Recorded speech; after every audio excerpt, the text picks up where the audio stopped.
The next game will be played on the rooftop, and Manabu arrives wearing a suit this time and says that hiding secrets is not a good thing. So this time, everyone will reveal their secrets to each other without lying because God is watching from above. The game is called Badmouth Sugoroku. We see the rules written in the sky. Everyone must go one by one into a private room where a notepad will be given, and they must write bad things about their friends and then place the slip into a box. When all 5 slips are placed, Manabu will bring the box out and read every slip aloud in front of everyone, while the gods, the controllers, will watch and decide how many steps each person can take. To win the game, at least one member must reach the goal. And if that happens, everyone's 4 lakh yen debt will be forgiven. And the people still on the board will receive an extra 1 million yen and won't need to play the third game. But whoever reaches the goal will free everyone else, but will personally get more debt later, which will be revealed afterward. Manabu says they can write anything they want, like sheep wears bugs or Kokoroji wears bras. But if any written thing is proven false, the one who wrote it must stand at the very front. And if someone leaves a blank paper while others write, the ones who wrote will get benefits. And the blank paper players may lose a lot, though everyone should write as many bad things as they can about their friends. And Manabu says to finish the game as fast as possible. And hearing this, Sawaraji gets angry and tells him not to force them to do useless things because this is hurting their friends very badly.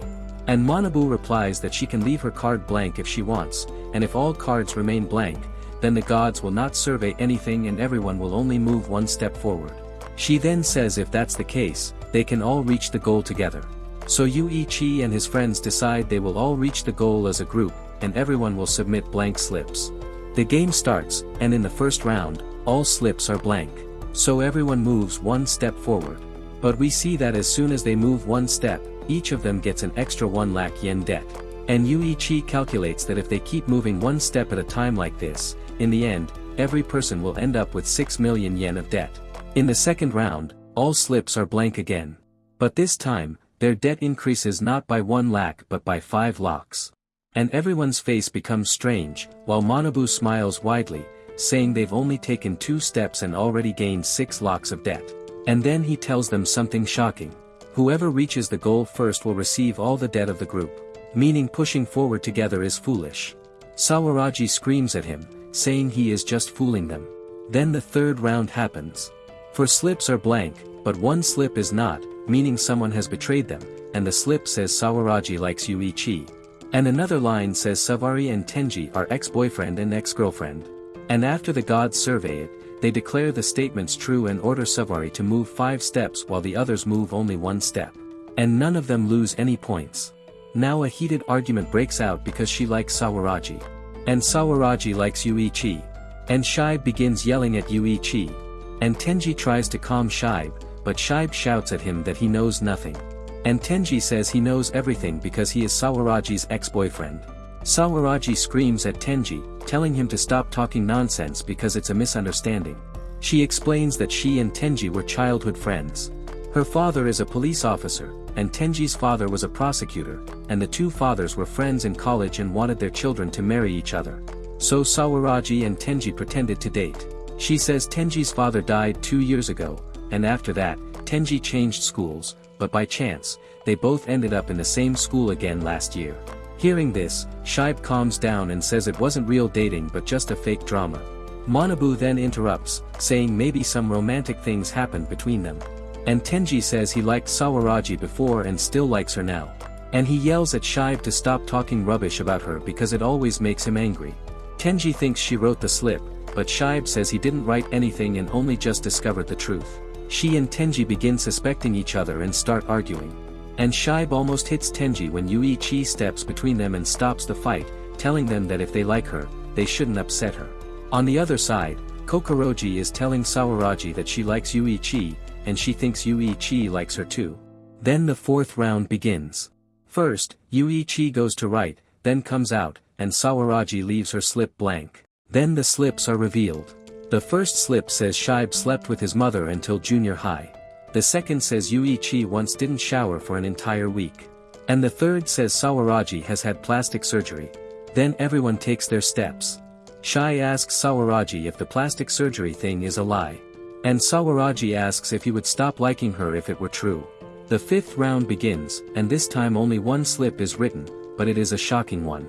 It says, when Kokoroji was in junior high, she used to sell her body for money.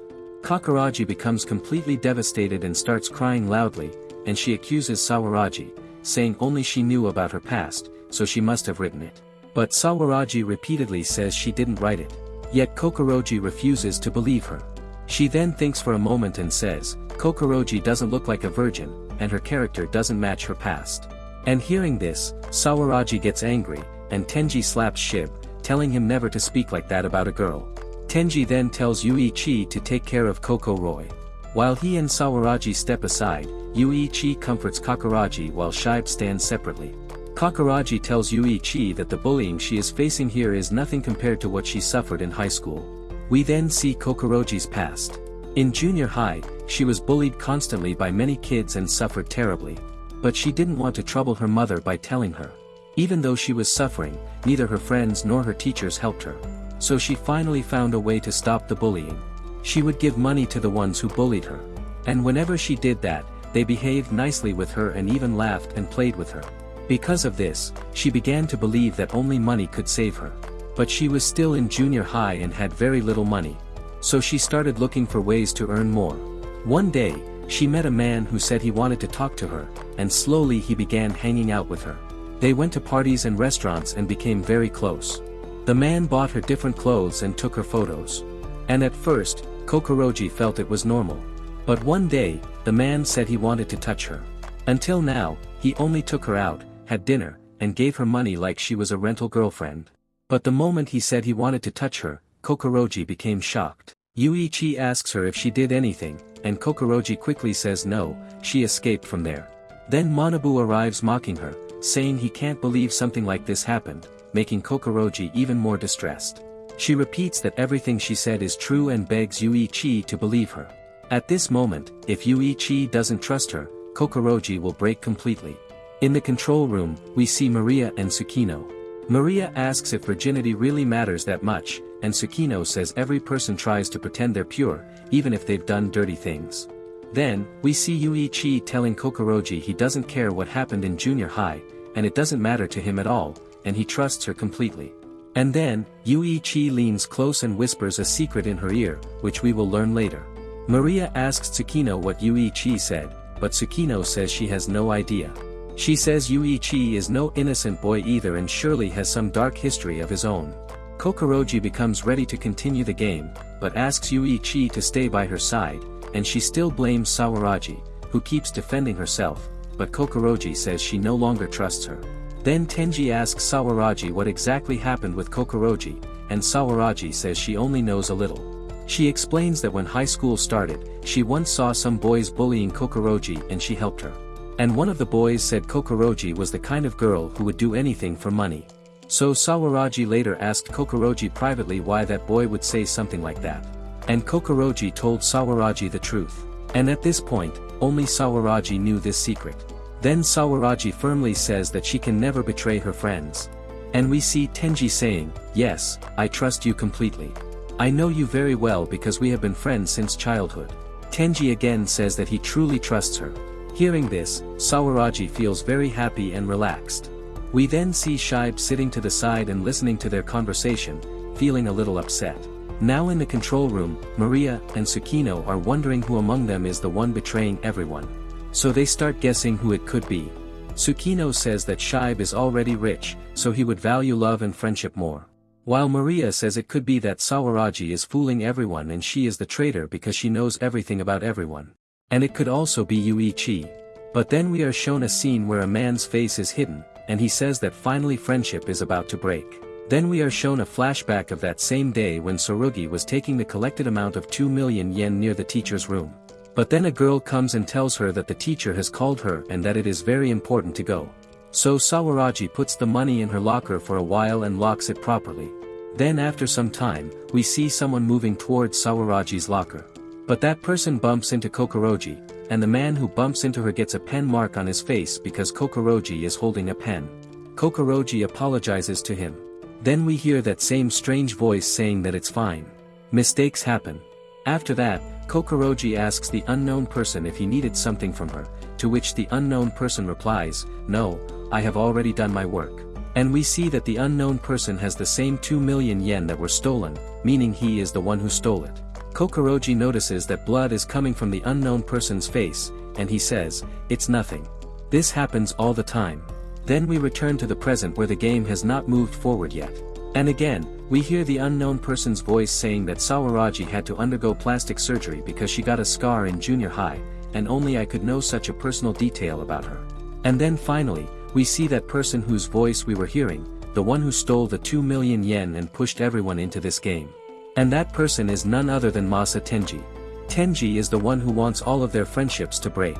Tenji had given Sawaraji a gift, which was a ring with a device inside it that records all conversations all the time.